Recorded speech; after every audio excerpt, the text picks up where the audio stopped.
Hi folks, Canadian Prepper here. So this is going to be the final nail in the coffin. We're going to settle this once and for all. Why silky saws are the absolute #1 pull saws on the planet. So let's get to it.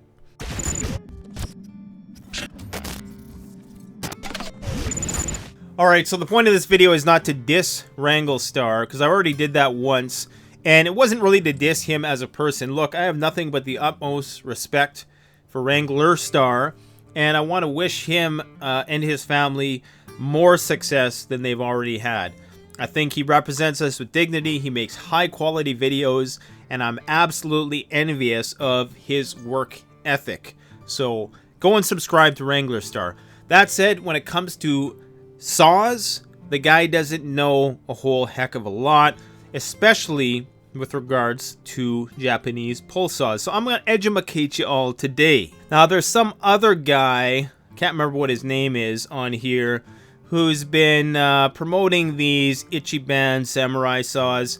And a lot of people say, oh, well, you sell silky saws, so you just trying to sell more saws. Look, I could sell samurai ichiban saws. I could phone the company today, get 100 of these things ordered, have them in stock and sell them off, and probably make excellent profit margins on each of these cheap saws. I don't advocate silky saws because I sell them. I sell silky saws because I advocate for them. I hope that makes sense to people. I was a long-time user before I ever was a dealer, and time again they've proven to come out on top, like they're gonna prove in this video. So I did a comparison between the samurai ichiban saw that Wranglestar and this other guy promote in their videos as a cheap alternative. Not even a cheap alternative, they actually go as far to say it's a better saw, which is a wholly misinformed, and I'm gonna explain why today, because this is a classic case of people buying with their eyes and not their brains, and I have a whole video on that coming up, and you're gonna want to stay tuned for it. So the samurai ichiban has a nice handle to it. That's what people see first. Oh, it has a nicer handle, so it must be a better saw. I've broken it down before. There's 3 main reasons why it is not a better saw. The reason #1 is that it's not full tang. This is absolutely crucial. I've had many people message me and tell me that they've broken those saws at the handle, and it's not hard to understand. It's only screwed in about 1 inch into the handle with these really small screws, whereas you can see that the closest competitor saw of Silky's line, the Zubat 330, has thicker bolts and it's full tang. That's #1. And above all else, we also need to understand that there's a far more extensive product line with the silky saws, probably about 10 to 1 in terms of the amount of actual products. But let's not go there. We're talking about comparing these two saws in terms of the quality. Now, in terms of the actual thickness of the steel, so the ichiban samurai saw, I think it's about 35, maybe 40% cheaper, which is why everybody's like, oh, it looks better and it's cheaper, so it must be better. Let's break this down. The actual amount of steel, the actual weight, the samurai saw is 30% lighter than this silky saw. Some of you might say, well, that's good because it's less weight and it's easier to pack. But to me, that's like saying an axe that weighs less is going to split wood better. That's simply not true, especially when you're talking about a splitting axe. You want that weight on there. Now, granted, the size of the kerf, which is the width of the cut, is what might slow down the silky a little bit, because the thinner the cut, the less friction there's going to be. And both blades do have a taper, but the taper on the silky is more pronounced. So what that means is that the cutting edge is a little bit thicker than the spine, so that way it's not going to get bound up. Both of the saws have that, but the silky, it's a bit more pronounced.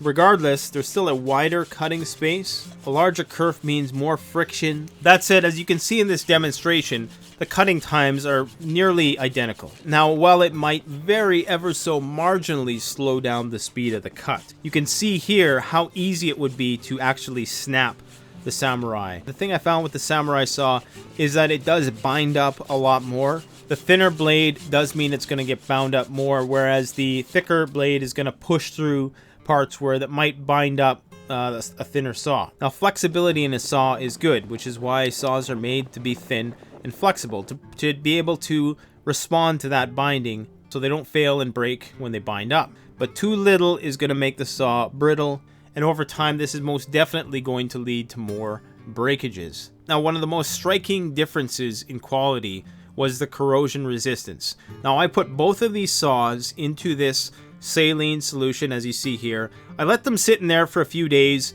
and then I started dipping them after that. So I would dip them, let them dry for a few hours, dip it again, let it dry for a few hours. I probably did this 20-30 times for each saw. They were both dipped in the exact same solution, okay?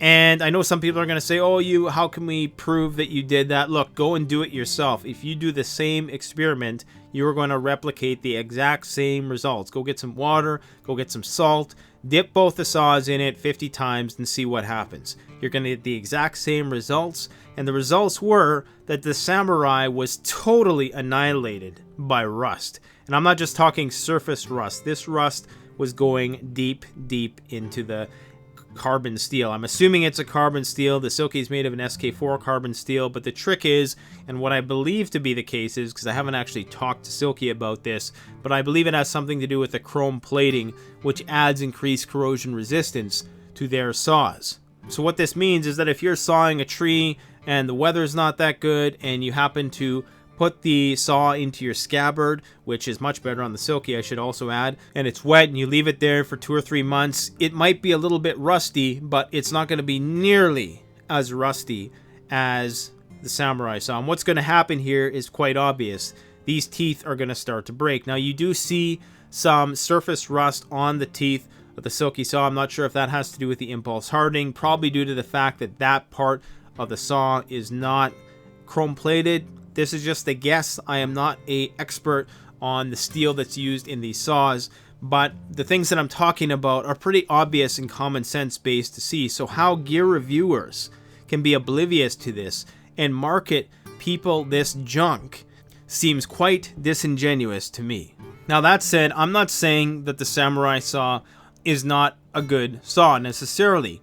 I think it's a good saw for your everyday grandma who likes to go out and prune the odd tree in her yard, but that's where it ends. Do you really want to rely on a saw like this when you're going out into the wilderness and you only have one saw and you know how vital a saw can be, especially in the north where shelter and warmth and traps and even weapons are absolutely essential for your survival? Are you going to rely on something that is not full tang, that is not thick enough, that is going to rust through to the core on your adventures? Of course not. You're going to go with a professional saw. And that's the difference between a good knife and a bad knife. It's the difference between one of those Rambo knives that looks really nice and might, perform a paper cut test a few good times before the thing chips to hell and gets dull after a few tests and starts to rust right through, and then the cheap non-full tang thing breaks off. That's exactly what this is, guys. But see, saws are, especially Japanese pull saws, they're a relatively new thing in the survival market. I mean, we're talking like the last 10 years, really the last 5 years, that these saws have become commonplace. You had the cheap Bako Laplander crap that was pretty much dominating the scene for the longest time. A lot of traditionalists are still hung up on that. Hey, that's fine. Nobody's going to come out and say it's not worth it to buy a Benchmade knife because you can go buy this cheap Rambo knife on Amazon instead. Maybe that's not an entirely fair comparison, because the Samurai saws, like I say, they are good, they are going to cut fast, they're just not built to last. They're not built rugged for the elements, and that's what you want, especially for a bug out bag, or if you're just, a weekend warrior, or somebody who actually relies on these tools for horticulture, everyday survival, or a homestead, or something to that effect. You want something that you're only going to have to buy once. Based on what I've seen here with the demonstration, I'm guessing that the Silky saw is going to last 4 to 5 times as long as this other saw. Of course, it only costs not even twice as much, but even if it costs 3 times as much and it only lasted twice as long, if you could have that peace of mind, that security out there in the field, to have this durability and reliability, of course you would buy that. That's why people buy, high quality tents and high quality ultralight. Don't buy cheap, guys. Save your money. Buy something good, buy it once, and you're going to have it for life. That's all there is to it. Alright, so last but not least, I have to talk about the different sheaths, also known as scabbards, of the saws. And the Silky is clearly a winner in this department as well. There is one thing I like about the samurai saw, and that is that it has some ventilation in the case, so it would allow moisture to escape if moisture built up.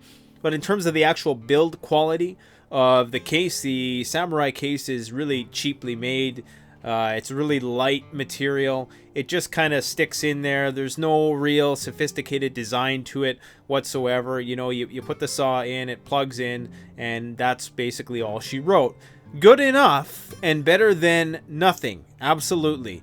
The clip on the back, I'll give it that, is actually pretty decent. The clip on the back attaches to a swivel, so there is a little play in there, so it's not holding that rigid to your body. But the Silky, you can just tell just by looking at it. I mean, it's a much higher quality sheath. There's a rubberized attachment for your belt. The clip that clips on there is much bigger, much more durable. So you can see that it's leg strap compatible. It has these 4 loops there that you can string a leg strap through to hold it fast to your lower or upper leg. There's also the metal. But the coolest thing about this sheath is the rolling system. There's this 3-stage rolling system to ensure that the blade goes in there. It doesn't actually damage the blade. So it has these 3 rollers, and you can see it rolls down in there, and it'll actually plug in and click and snap, and it's holding fast in place, and it's not coming out.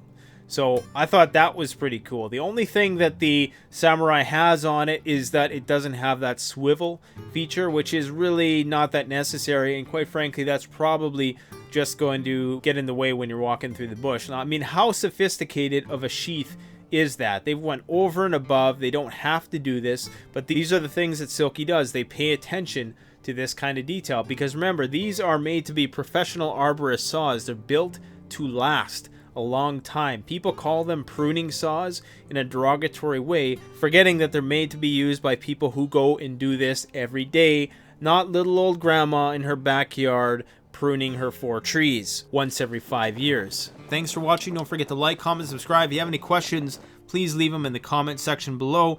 Once again, guys, please don't make the comment section a forum for Wrangler Star hate. This is not what this is about. Go and subscribe to his channel. Watch what he does. Look at the work ethic that he puts into his videos. Does he know anything about Japanese saws?